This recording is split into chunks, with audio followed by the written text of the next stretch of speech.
Antonio, it's always a pleasure to talk to you, especially under the Cannes sunshine.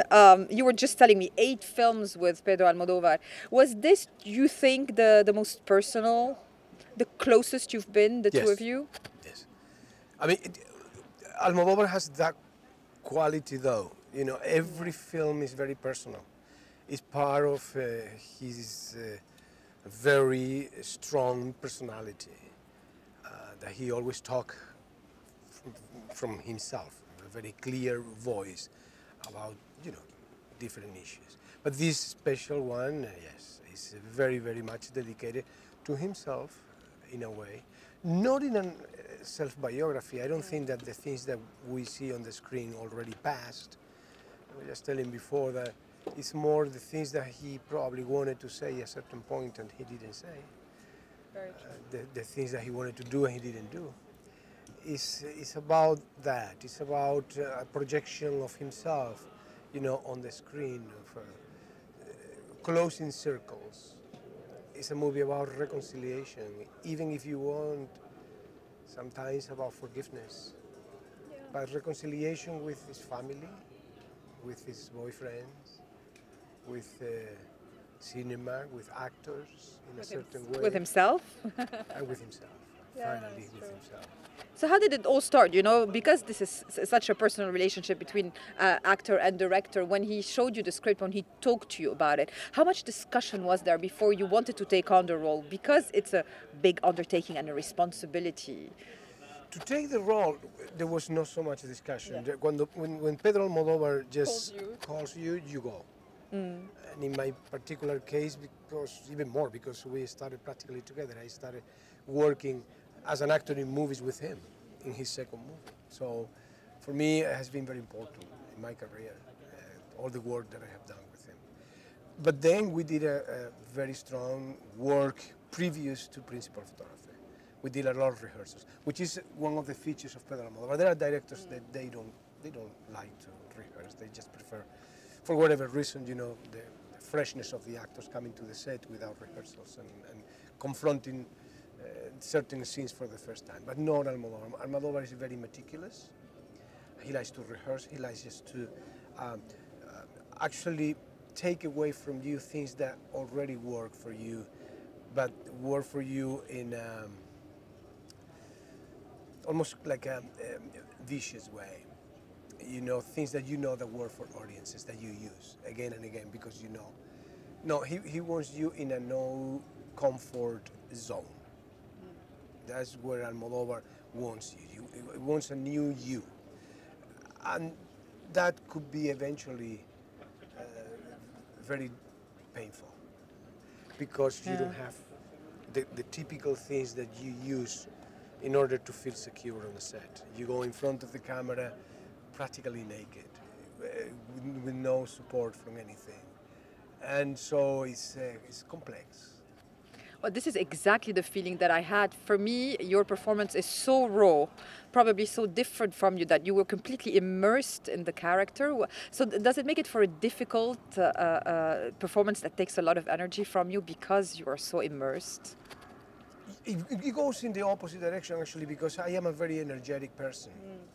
And so what I had to do is work in reverse.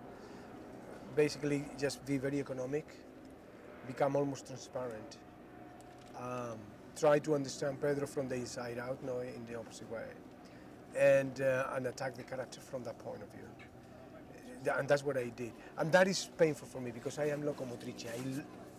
I move a lot in front of a camera. I am very active actor, I've been my whole entire life.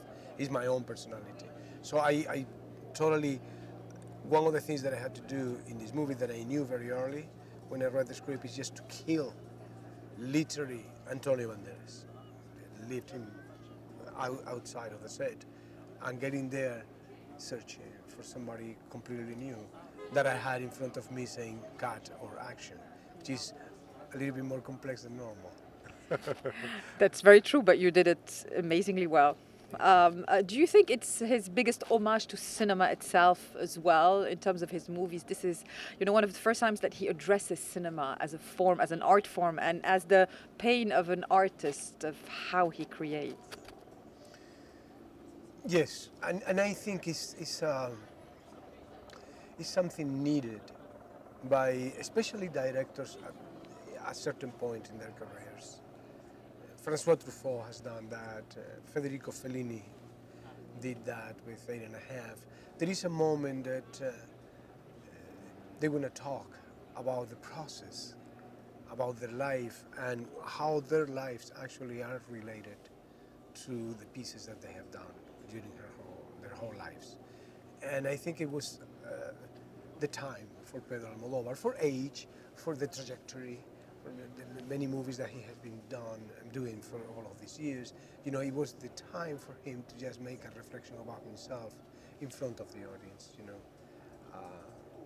It was very emotional to make this movie because I have been in that process. I met Almodovar 40 years ago when I was 19 years old.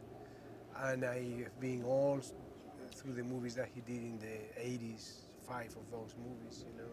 And then I went back to him 22 years after, but we never left the contact with each other. We are friends all this time. So he has been very emotional because I know, in a way, what he was trying to say and the things that he not try even to say to the audience, but to certain people. That's true. You know, there is the actor, played by Thierry Chandia, is a mixture of many actors and actresses. Yeah. And there was something there, without saying the word, I'm sorry, he wanted to ask for apologies for, you know, for demanding from actors so much, so long. But the way to say, you know, I'm sorry for Pedro Almodovar is not to say, it's just to say, okay, here is the piece that I created, this monologue in the movie, I'm going to give it to you. Here you go, you know, this is a piece of my soul, and I'm going to give it to you for you to represent in a theater. That is, you know, what he uses in the movie to send a message to all of those actors, here goes my life. So it's very beautiful to see that that close in the first row and being part of it. It's not only just the satisfaction of the work as the work itself, but because I know the story behind, you know, and that is very moving.